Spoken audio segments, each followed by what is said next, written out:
Autrefois, les bourgeois mariaient leurs enfants au mieux de leurs intérêts financiers et sociaux. Léger changement dans ce domaine.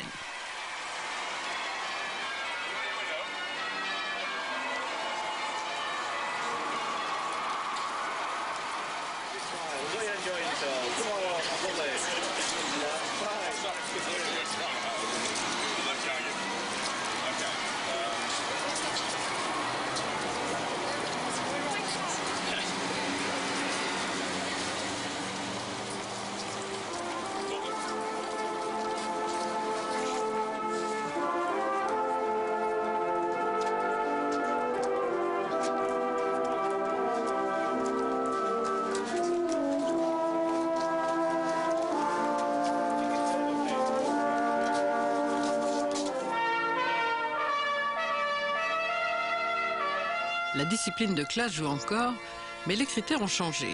On s'intéresse moins au niveau de fortune des futurs conjoints qu'à leurs promesses d'avenir, moins à la dot de l'épouse qu'au niveau de ses diplômes. Appréciés de plus en plus les mariages mixtes, les affaires ne se sont-elles pas internationalisées?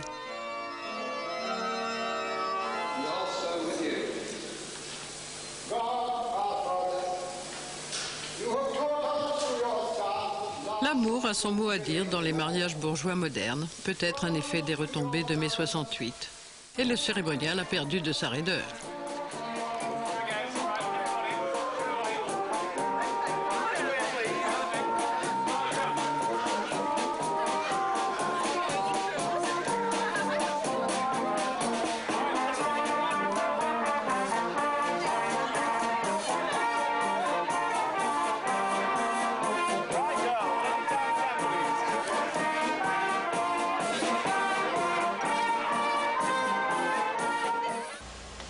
Au lendemain de la guerre, la bourgeoisie a inventé les rallyes, un moyen de contenir sa progéniture dans son cadre social.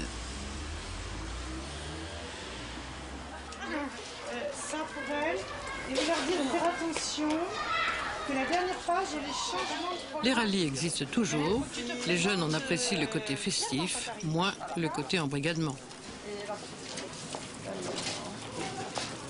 Alors, je te donne Jean-Baptiste. Alors, viens quand même. Je suis désolée, hein, mais si c'est... Tu passes par là. Tu n'as pas une petite veste? Pas encore, mais ça va tomber. J'ai bien demandé à ce que tous les garçons soient en veste. Tu seras le seul comme ça. Hein. Oui. Bah oui, mais ça m'ennuie un petit peu. Vous pouvez pas lui emprunter? La mienne était trop large et l'autre était trop étroite. Et le nom du rallye s'appelle 2004. Parce que ça commence par un rallye, bridge, ça se poursuivra l'année prochaine par des cours de danse, puis des petites soirées et enfin des grandes soirées. Le but de cette manifestation, c'est que les jeunes connaissent d'autres jeunes à un âge adolescent où ils sont dans le contexte classe ou éventuellement club sportif, des jeunes d'un certain même milieu social. Les parents le souhaitent. C'est un certain type de milieu qui donne une éducation. La nôtre, dans notre type de milieu, c'est une éducation à valeur et base chrétienne. Enfin 52, 13 par personne, numéro 2, tiens, viens donc là. Alors, au plus d'un jour. Tu veux préférer les le donneur sera le joueur numéro 1. Oui, en septième position. Vous le mettez en 5e position au départ. La plus forte d'une couleur, c'est l'as. Ensuite, le roi, on va lui offrir 3 points. Le bridge leur permet de se connaître et de se parler tout en leur apprenant quelque chose qui pourra être utile plus tard, peut-être, une forme de jeu social. Sinon, c'est leur apprendre justement comment se comporter dans le monde, leur apprendre à s'habiller. Vous verrez, les garçons, pour la première fois, ont mis leur blazer. Il y en a qui seront très très mal à l'aise. Pour la première fois, une cravate. Je vais leur demander à certains de se présenter quand ils arriveront, ce qui n'est pas facile à 13-15 ans. Je vais leur demander parfois peut-être de faire le baisement, puisque ça se faisait. Je suis dans le rallye de Bourbon-Busset. Et d'ailleurs, Diane de Bourbon-Busset, la fille de la dame qui organise, elle est dans mon école. Et donc on se parle de temps en temps. Alors c'est bien ces rallyes. Oui, et j'ai reçu d'ailleurs ici, en septembre, j'ai reçu... bah voilà, c'était la première soirée de notre groupe de rallye. Et ça s'est très bien passé. Dans un milieu où les relations mondaines se conjuguent avec les relations d'affaires, les fêtes ne sont frivoles qu'en apparence. On y consacrait un budget conséquent. Aujourd'hui, on mise davantage sur les clubs privés ou la pratique du golf, chasse et polo pour faire des rencontres utiles. L'ancienne génération regrette. La fête était un des principaux devoirs du prince, disait Machiavel autrefois. Il n'avait peut-être pas tout à fait tort. Les souvenirs de grandes fêtes remontent quand même à quelques dizaines d'années en arrière. Je me souviens de bals, bon, chez des gens qui ne disent peut-être pas grand-chose, chez Arturo Lopez, chez le marquis de Cuesas en particulier. C'était des fêtes somptueuses et c'était tout à fait autre chose que de recevoir. La fête a une dimension tout à fait haute que la réception. Et je regrette aujourd'hui que l'on mette sur les cartons « reçoit » au lieu de donner une fête. Des fêtes, il y en a encore, quoique plus rares. Pierre Céleron, depuis son bureau parisien, organise les principales. Il s'occupe de tout, de la décoration des lieux jusqu'aux places des convives à table. Alors, voilà. Bon, d'accord, et l'échantillon, tu vois, la frange. La frange Okay. torse. Ah oui, c'est cette hauteur-là. Bon, d'accord. Et la frange petite... postillon. Ouais, d'accord. Merci. Par-dessus. Bon, c'est bon, non, ça me On y va? Ça me va, c'est bon. Bon. Tu peux y aller, Bon. merci. Bon, François, s'il vous plaît, vous voulez venir me voir? Bon, regardez. Bon, là, on a donc 1, 2, 3. On a 4 hommes et on a 4 femmes. Bon, alors ça, c'est une table de 8, ça peut être complet. Bon, mais là, il faut que je recommence avec ceux-là. Alors bon, Oui. ça va, hein, celui-là, Alors, il va attendez, bien. vous croyez que ça va avec? Oh là là, je me demande s'il n'y a pas une histoire entre son mari et sa femme. Oh là non, il vaut mieux Bon, pas. on met D'abord, l'autre, alors. Oui, mais là, sur le plan protocole, ça va pas, parce que celui-là passe avant. Moi, Oui. je suis désolé, mais l'ambassadeur, je suis obligé à droite. Bon, alors après ça, bon, ça peut être bien, elle est jolie. Oui. D'accord. Bon, alors maintenant, il me faut un homme. C'est un peu jeune, celui-là. Ah, bon, d'accord, ça, celui-là. Parfait. Elle parle anglais, lui parle.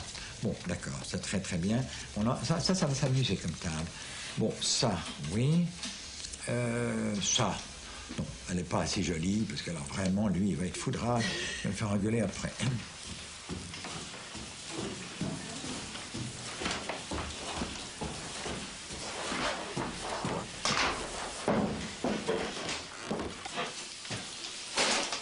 Conseiller aux usages, gardien du protocole, maître de cérémonie, Pierre Céleron est un ardent défenseur des traditions et donc un homme en péril à un moment où elles se perdent.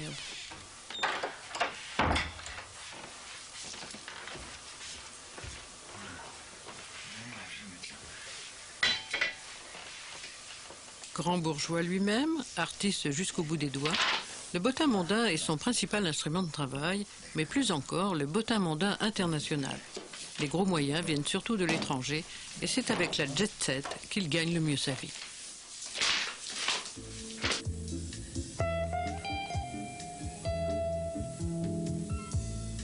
Toutes ces choses-là, au fond, coûtent beaucoup plus cher qu'autrefois. Parce que c'est la main-d'œuvre, vous comprenez ça, je me rends très bien compte. Je fais des décors complets. Alors évidemment, tout ça coûte malgré tout de l'argent. Si les gens veulent aussi un buffet qui soit vraiment avec une très bonne qualité, c'est pas donné.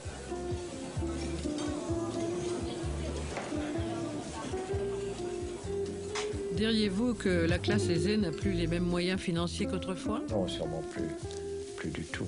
Par le moment, enfin, les gens essayent quand même de faire les efforts. Vous savez, une espèce d'héritage qu'on se transmet. On a un énorme château sur les bras, on fait tout ce qu'on peut pour le garder.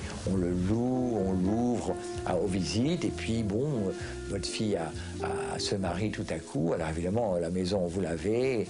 Les enfilades de salon, bah, ce jour-là, il n'est pas loué, il n'est pas ouvert au public. Et à ce moment-là, vous en servez comme on s'en servait il y a 20 ans, il y a 100 ans.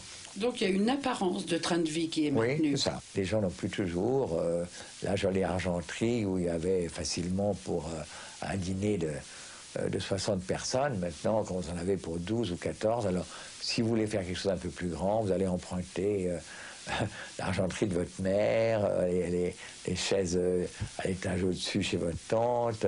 Et voilà. Et alors, ça donne beaucoup plus de mal.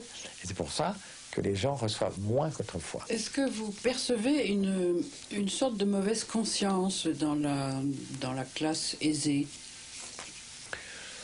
Oui, c'est pour ça que les fêtes de charité en général beaucoup de succès.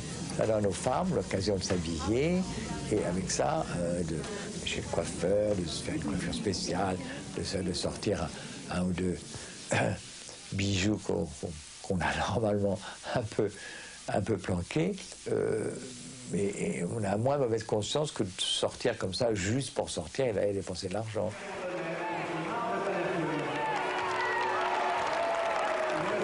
Depuis 1995, le célèbre bal des débutantes a perdu son mécène, Jerry Goldschmidt. Personne n'a pris la relève, mais le sens de cet événement mondain s'était estompé. Peut-être un petit peu moins qu'autrefois, évidemment. D'abord parce que je trouve que la jeunesse actuelle sort de plus en plus jeune et ils ont ce qu'on appelle les rallyes. Ce qui fait que à 17 ans ou à 18 ans, qui est l'âge qui était autrefois l'âge officiel pour sortir, pour une jeune fille d'avoir une robe longue. Ces jeunes filles venaient faire une révérence. Elle était présentée officiellement quand même à la comtesse de Paris, qui est une vraie altesse royale, qui est vraiment quelqu'un devant qui on peut s'incliner, devant qui on doit s'incliner en général. Ça représente quand même quelque chose, ça les impressionne et ça les amuse beaucoup, surtout, évidemment.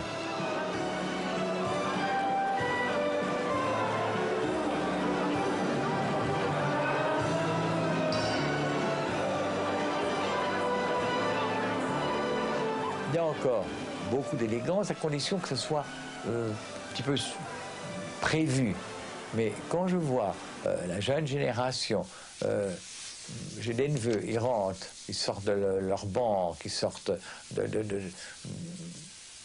leur bureau, ils sont impeccables et ils se changent, se mettent en jean avec des oripeaux pour sortir dans les boîtes de nuit. C'est assez incroyable. Nous, c'était plutôt le contraire qu'on faisait. Bon, je veux dire qu'on était obligé d'être évidemment parfaitement bien habillés, mais on se changeait plutôt en mieux le soir pour sortir. Non, eux, c'est en moins bien.